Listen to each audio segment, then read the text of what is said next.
करी। विदुर जी ने मैत्रेय जी से प्रार्थना करी, सृष्टि की रचना कैसे होती है? जब सृष्टि का महाप्रलय हो जाता है तो पुनः सृष्टि की रचना कैसे होती है? पावन प्रसंग को आप सभी लोगों ने श्रवण किया।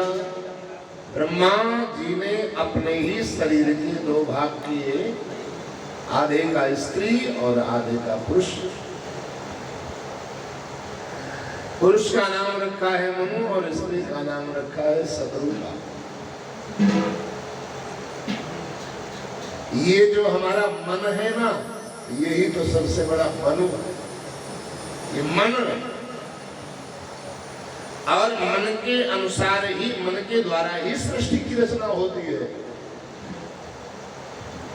जैसे संसार में मनु के द्वारा ही सृष्टि की रचना होती है, ऐसे हमारा ये शरीर रूपी जो संसार है, इस शरीर रूपी संसार में भी हमारे मन के द्वारा ही गुणों और अवगुणों की रचना होती है। सद्गुणों की रचना मन के अनुसार, दुर्गुणों की रचना मन के अनुसार, और शत्रुपा के सहयोग से। शत्रुपा का मतलब, शत्रुपा कोई दूसरी नहीं है, ये हमारी आपकी जो बुद्धि है ना, यही शत्रुपा है।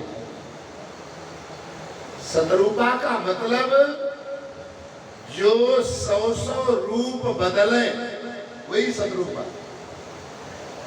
आज तक विचार करो, जितने वर्षों के, जितने महीनों के, जितने दिनों के हो गए हम लोग, तो अब तक कितने कितने रूपों का बदलाव इस बुद्धि ने किया है। कभी तो कहती ये अच्छा रहेगा, कभी तो कहती वो अच्छा रहेगा, कभी तो कहती ये अच्छा रहेगा, कभी तो कहती वो अच्छा रहेगा। तो इसलिए जो है शत्रुपा इसे कहते हैं।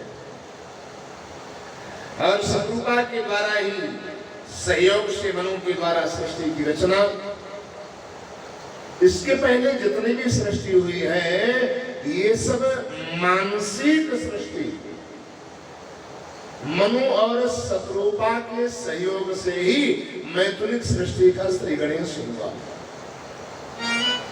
हम आप सभी लोग मनु और शत्रुपा की मैथुनिक सृष्टि में आते हैं, मनु की सृष्टि में आते हैं, इसीलिए हम लोग मानव कहलाते हैं।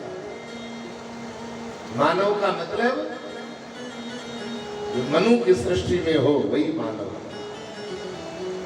और दूसरा अर्थ है मानव का, जो वेद शास्त्र सद्गुरु माता पिता की आज्ञा को माने, वही मानव। जो नहीं मानता है वो दानव। मानव में भी 3 क्वालिटी होती है, 3 स्तर होते हैं।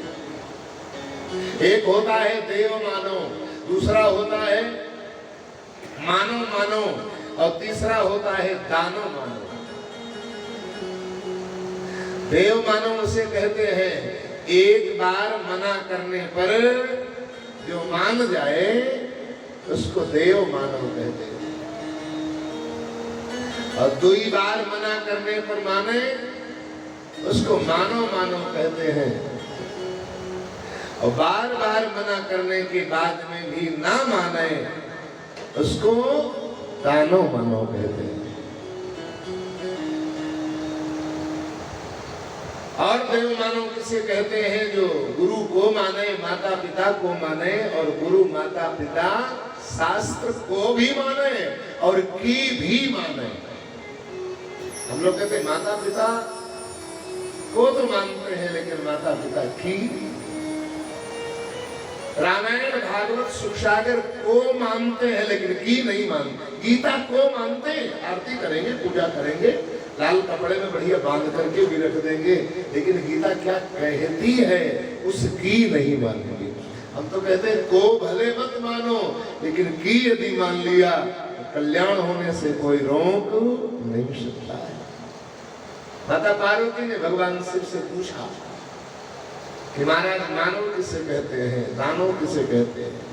भगवान शंकर ने कहा देवी माँ नहीं माँ तो पिता नहीं देवा, माँ नहीं माँ तो पिता नहीं देवा, माँ नहीं माँ तो पिता नहीं देवा, माँ नहीं माँ तो पिता नहीं देवा, साधुन सन करे वही सेवा, साधुन सन करे वही सेवा, साधुन सन करे वही सेवा, जिनके यहाँ आचरण भवानी, या आचरण भवानी, ते जानहु निश्चर सब प्राणी, जानहु निश्चर सब प्राणी, जानहु निश्चर सब प्राणी। भगवान शिव ने माता पार्वती से कहा माँ नहीं माँ तो पिता नहीं देवा, साधन सन करवावे सेवा, जिनके यहाँ आचरण भवानी। भले ही बढ़िया लाल पीले कपड़े पहना हुआ हो, हाथों कौआ चंदन भी लगाए हो, माला पहने हुए हो, लेकिन समझ लेना बड़ा खतरनाक आदमी है, इससे सावधान रहना। लाल पीले कपड़े पहने हैं, चंदन लगाए हैं, कंठी माला पहने हुए हैं, लेकिन शास्त्र विरुद्ध आचरण यदि कर रहे हैं, शास्त्र विरुद्ध बात यदि कर रहे हैं,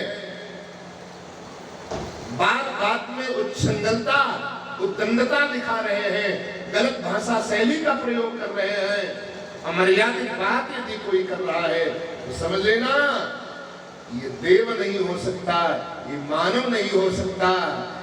यही तो दानव रावण जैसी खानदान, रावण जैसा आचरण इसका है? हरिओम।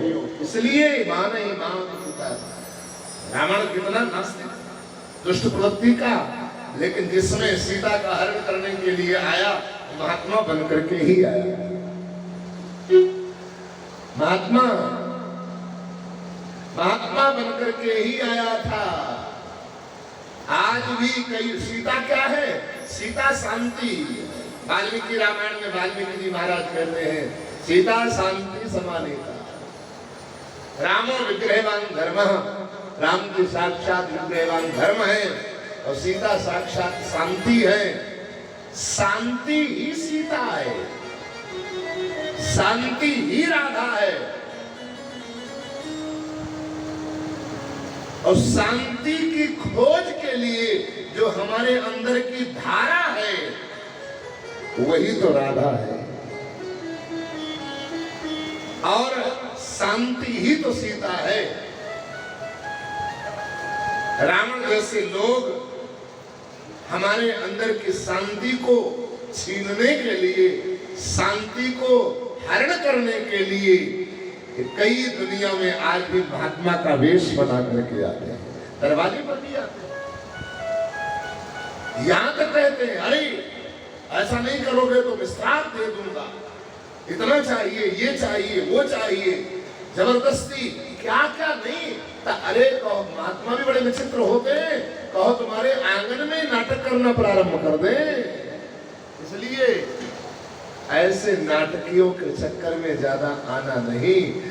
आप ये मत करना कि श्राप लग जाएगा, कतई नहीं। बता देना गुरुजी ने हमारे मना किया है, हमें पता है तुम लोग ऐसे नाटक करोगे। भोजन किसी को भी कराना हो, भूखा हो, दरवाजे पर करा दीजिए। नंगा उधारा कोई हो, वस्त्र आप दे दीजिए। रोगी हो उसकी दवाई करवा दो, वो भी दवाई के लिए पैसा नहीं। आप बताइए इलाज हम करा देंगे, दवाई आपको दे देंगे। अथवा जिस चीज की कुछ खाने की आवश्यकता है, पानी पीने की, वो वस्तु ला करके हम दे देंगे। इसलिए जो है मेरे कहने का तात्पर्य नाना प्रकार के संत भी होते हैं, ऐसी बात नहीं है, इसीलिए सावधान। कभी कभी तो पैसा मांगेंगे, और कभी कभी तो पता नहीं क्या क्या मांगेंगे, कभी कभी तो घर मांगेंगे, पता नहीं कभी कभी तो दुकान मांगेंगे, कभी कभी तो जो अच्छी सामग्री लग जाएगी वही मांगेंगे, कभी कभी मोबाइल मांगेंगे। ऐसा ठीक है, नहीं पैसा दो तो फिर हमको मोबाइल दिलवा दीजिए। एक बात बताऊं, दुनियादारी हमारे हिसाब से महात्मा को न तो मोबाइल देना चाहिए बहुत ज्यादा, न तो पैसा देना चाहिए। ये दिला दीजिए, ये करा दीजिए, ये कर दीजिए, ऐसा भी कहेंगे। अच्छा, हमें रहने के लिए पीछे वाला कमरा दे दीजिए, ये भी कहेंगे। ऐसी भी स्थिति आ जाती है। कभी कभी तो हमने सुना है, पहले मोबाइल दिलवाओ, फिर रहने वाला पीछे वाला कमरा दिलवाओ, और फिर उसके बाद में कहेंगे हमारे रहने वाली की व्यवस्था करवाओ। मतलब व्यवस्था बूढ़े बाड़े हो गए, शादी वादी करवा दो। अब बताओ कहाँ कहाँ तुम पूरा करोगे, कितना कितना करोगे, क्या क्या करोगे। साधु सेवा बहुत कठिन होती है, बहुत कठिन होती है। इसीलिए चाहे भगवान की सेवा हो, चाहे साधु की सेवा हो, भगवान की और साधु की, संत की, भगवंत की सेवा वही को कर पाएगा। कौन? जो किसी संत से जुड़ा हुआ है, जो किसी सत्संग से जुड़ा हुआ है। नहीं तो कहीं न कहीं पर धोखा जरूर खा जाएगा। कच्चा चावल जैसे आपके अंदर आ जाए ना, तो फिर खाने में भले ही स्वाद जबरदस्त मजबूरी में खा, और मजबूरी वाला जिसको आपकी आत्मा गवाही नहीं दे रही है या संतुष्टि नहीं, इसको अपनाऊं या छोड़ूं, अपनाऊं या छोड़ूं, जहां पर ऐसी मन की स्थिति हो तो तत्काल उसका त्याग कर देना चाहिए, उसको अपनाना नहीं चाहिए। नहीं तो जिंदगी में धोखा खा जाओगे, जरूर धोखा खाओगे, और फिर बाद में बदनामी सब संतों की होगी। अरे संत सब ऐसे, ब्राह्मण सब ऐसे। गड़बड़ी तुमने की है, तुमने पहचान नहीं सीखी किसी से, सत्संग नहीं किया, भावावेश में आ गए, भावना में बह गए, आपके अंदर पहचान नहीं थी, इसलिए गलती आपकी है। साधु से हो ही न कारज हानि, संत से कभी कारज हानि हो ही नहीं सकती। तो इसलिए जो है मैं निवेदन कर रहा था, और जो हानि वाला हो वो आपको कभी पहुंचा, ये साधु है वो आपको हानि पहुंचा नहीं सकता, और जो हानि पहुंचा रहा है वो आपको साधु हो नहीं सकता। इसीलिए सत्संग की आवश्यकता होती है। संत की भी सेवा कैसे की जाए, ये संत सदगुरु ही हमारा बताएगा, और भगवंत की सेवा कैसे की जाए ये भी सेवा हमारा सदगुरु ही बताएगा, हमारा सत्संग ही बताएगा। हम लोगों का तो सामना पड़ता रहता है, सामना पड़ता रहता है। यज्ञों में अनेक साधुओं को बुलवाते हैं कभी कभी, और राउटी में रखवा दे, कमरे में रखवा दे, और रात 12 बजे तांडव मचिया दे, आप संग से बड़ा कर। इनको संभालना बहुत बड़ी मुश्किल की बात है। मेरे कहने का तात्पर्य है, माता बहनों भाइयों, मनु महाराज की सृष्टि, मनु महाराज के द्वारा 5 संतानों का जन्म हुआ। मानव वही है, मान ही मातु पिता नहीं देवा, श्री राम दानो साधुन शन करवा वही सेवा। एक बार की बात है, श्री नारद जी ने भगवान विष्णु से पूछा, स्वामी देवताओं में और दानवों में अंतर क्या है, जरा बताइए। भगवान विष्णु ने कहा, कल रसगुल्लों का भंडारा है, अब आप आइएगा और निर्णय भी कर लेना, जान भी लेना, और कृपा करके संत कोई पधार जाएगा तो हमारा भंडारा भी सफल हो जाएगा। हाँ ठीक, कई बजे बोले? 10 बजे। प्रातः काल हुआ, नारद जी महाराज 9:30 बजे आ गए। भगवान ने जिससे बाहर दिखाई पड़ रहा था ऐसे कमरे में बढ़िया स्वामी नारद जी को बैठाल दिया, संत पधारे हैं महाराज, बैठिए पधारिए। और जिसकी विंडो बाहर से दिखाई पड़ रही थी, उस खिड़की से बाहर का, जहां भंडारा हो रहा था, अब देवता दानव दोनों लोग तैयार हुए। रसगुल्लों का भंडारा, भगवान ने कहा भंडारा तैयार है, कौन पाएगा। अब देवता तो बेचारे लजीले शर्मीले बोल नहीं पाए, लेकिन दानव पहले ही फाट पड़े, अहम पूर्वम, मैं पहले खाऊंगा, मैं पहले खाऊंगा।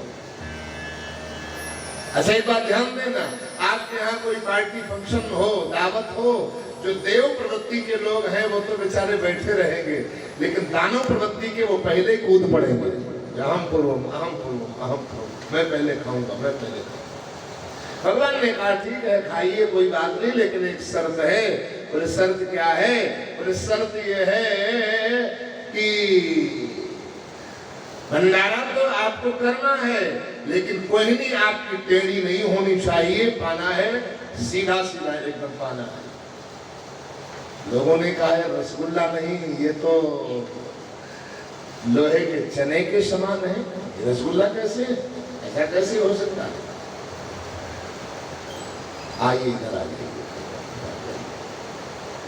बोल वृंदावन बिहारी लाल की आइए, यशोदाबाई जी आइए, मीराबाई जी, दोनों लोग साथ ही साथ आइए। कहाँ से लाए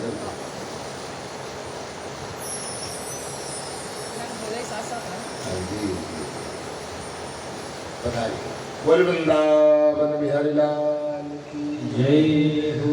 मैं निवेदन कर रहा था, देवदानों ने कहा कैसे क्या किया जाए। अरे कुछ तो करना है। बोले क्या करना है। अरे बोले करना ये है कि कोहनी टेढ़ी नहीं होनी चाहिए, और ऐसे कैसे खाया जा सकता है। कोई जुगाड़ है क्या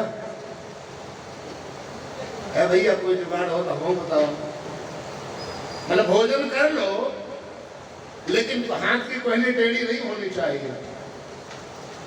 अब सारे परेशान, कोई ऊपर से डाल रहा है हाथ उठा करके, कोई आगे से डाल रहा है, फेंक रहा है, कोई पीछे से घुमा करके, लेकिन एक भी रसगुल्ला मुंह में नहीं जा पा रहा है। 5 मिनट का समय पूरा हो गया, उठा दिया गया, बाद में बढ़िया आसन लगाया गया, बैठाला गया, देवताओं से कहा गया अब आप लोग बैठो। किसी के मुंह में जलाव लगा वही चाट रहे हैं, जलावे चाट रहे हैं। किसी के नाक में लगा तो आधा, नाक आधा, और जलाओ वही चाट रहे हैं। और क्या चाहते हैं ये दानव, यही चाहेंगे और क्या। जैसे ही देवताओं को बैठाला गया, कुछ लोगों ने कहा शर्त है, भगवान ने कहा शर्त है। तो शर्त क्या है। बोले शर्त ये है कि हाथ की कोहनी टेढ़ी नहीं होनी चाहिए। हमारे हनुमान जी महाराज दिखाई पड़ रहे हैं, ये हनुमान प्रसाद वाजपेयी जी, आइए पधारी, बहुत बहुत शाबाश। बोल वृंदावन बिहारी लाल की जय हो। पधारिए। तो मैं निवेदन कर रहा था, देवताओं ने कहा क्या किया जाए। बोले क्या किया जाए। अच्छा एक जुगाड़ में आपको बता, मान लो कदाचित आपके सामने कभी कोई ऐसी स्थिति आ जाए तो क्या करोगे। भगवान ने कहा 5 मिनट का समय है, कोई टेढ़ी नहीं होनी चाहिए। कुछ देवताओं ने कहा यार कैसे क्या किया जाए। तो देवताओं ने कहा सुनो, खाने के चक्कर में मत रहिए, हम आप सामने सामने बैठे दोनों लोग, जो खटिया पड़ी है तो बिल्कुल एकदम 36 का आंकड़ा बना करके बैठे। 36 का 63 का कहा यार, बता रहे 63 का आंकड़ा बना करके सामने सामने बैठे एकदम। हम आपके सामने हो और आप हमारे सामने हो, और सुनो खाने के चक्कर में मत पड़ो, हम तुमको खिलाएं और तुम हमको खिलाओ। बोले बात बन गई, बोले बात बन गई। 5 मिनट का समय था, लेकिन 3 मिनट में ही खा पी करके देवता और दक्षिणा लेकर के सुंदर सी विदा। नारद जी मुस्कुराए। भगवान ने कहा नारद जी तो समझ पाए देवता किसे, बैठिए भगवान, देवता किसे कहते हैं, दानव किसे कहते हैं। नारद जी ने कहा बस समझ में आ गया। बोले क्या समझ में आ गया? बोले जो स्वयं खाने के चक्कर में पड़ा रहे वही दानव है, और जो दूसरों को खिलाने का प्रयास करता रहे वही तो देवता है। जो स्वयं खाने के चक्कर में पड़ा रहे वही दानव है, और जो दूसरों को खिलाने का प्रयास करता रहे वही सबसे बड़ा देवता है, दानव नहीं। हमारे जीवन में कभी ऐसी स्थिति आ जाए तो हम खाने के चक्कर में मत पड़े, बल्कि दूसरे को खिलाने का प्रयास करें। स्वामी पथिक जी महाराज हरिद्वार वाले ना एक गीत गुनगुनाया करते थे, मुझे बहुत पसंद आता है। यूं तो पेट भरने को पशु भी पेट भरते हैं, यूं तो पेट भरने को पशु भी पेट भरते तो पेट भरने को पशु भी पेट भरते हैं, यूं तो पेट भरने को पशु भी पेट भरते पथिक जो बात कर खाए उसे इंसान कहते हैं। पथिक जो एक भगोना रखवाइए, वहाँ भगोना हरि बोल, नहीं तो सब लोग डिस्टर्ब करेंगे बात। अचानक घर पे आ जाए उसे मेहमान कहते हैं। अचानक घर पे आ जाए उसे मेहमान कहते हैं। पराया दर्द अपनाए उसे इंसान कहते हैं। पराया दर्द अपनाए उसे इंसान कहते हैं। श्री राधे।